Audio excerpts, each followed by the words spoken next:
Hello, friends. Happy Monday, and welcome to the Monday Morning Pep Talk. I'm Matthew Grande, one of the co-founders of Careerage, and this week we're going to talk about powering up. To demonstrate what I mean about powering up, I want to ask you to contemplate one question. Where are you not speaking up at work? If you're struggling to answer this question, here are a few things to consider. Do you ever say things like, I'm not happy with a particular situation, assignment, or aspect of work involving my manager, but they're the boss and that means they know better than I do? Or do you feel I cannot share my information, perspective, or feedback because I may get marginalized or fired? Or I see this challenge, problem, or opportunity, but it's not my place to speak up, or I won't be listened to anyway. I know these feelings because I have been there before, but this week, rather than share my experience and insights on overcoming them, I want to share two inspiring client experiences from the past week. The first person, who's a senior leader at a large bank, in a conversation with their manager, pointed out the specific issues that were preventing their team from achieving their goals. Then they provided a concise list of actions that they believed the team needed to make to be successful. And when I pointed out to this person what they had done and why it was worth celebrating, they acknowledged that they hadn't even thought about the implications that they were now taking control of their destiny. We then talked about what happens if those suggestions are not considered or implemented. It was clear that their manager heard them, but it was also clear that there was most likely not going to be any changes made. So they agreed that if that was going to be the case, it was totally within their power to find an organization, an environment that would be more supportive and more progressive, that was not steeped in the bureaucracy that they were currently facing. The second person, a self-employed consultant, recounted an interaction with their client, who's the president of their organization.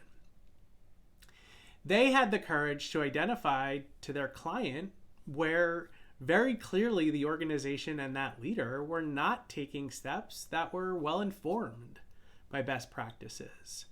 They were not kind of using her experience where she had witnessed and helped implement, very powerful things at several places before. So they were seeing that despite them bringing all this experience, that it was just not being heard. So similarly, when we acknowledge that the confidence and self-assuredness with which they entered the conversation, they were reminded of that experience, of that power, and that skill that they bring to this work. And what happened next was really remarkable. The first thing they were able to do was see hey, there's aspects of this client that don't align to what I want. So they learned that, hey, the next time I go to engage someone, I know some things that I should be looking out for that I've learned from this particular engagement. The second thing that happened, which was fascinating, was they had a meaningful conversation about the president's needs versus their needs, the consultant's needs. And what they were able to do once they got both of their needs on the table was actually find a way forward that served both of them. And during that process, my client actually saw a new opportunity to support organizational leadership in a way that she hadn't done before, just based on this experience with this one leader. So what key lessons can you learn from these two interactions? The first is these people needed to initiate these conversations.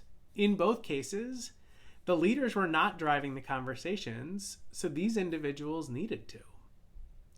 The second, they explored their emotions around the situation and evaluated their underlying needs that were not being met. In the first case, this person was frustrated that the challenges of the organization were resulting in an unfair distribution of work amongst the team. In the other, they saw that their concern was driven by a need to do this work more intentionally because the stakes were high and there were not a lot of second chances.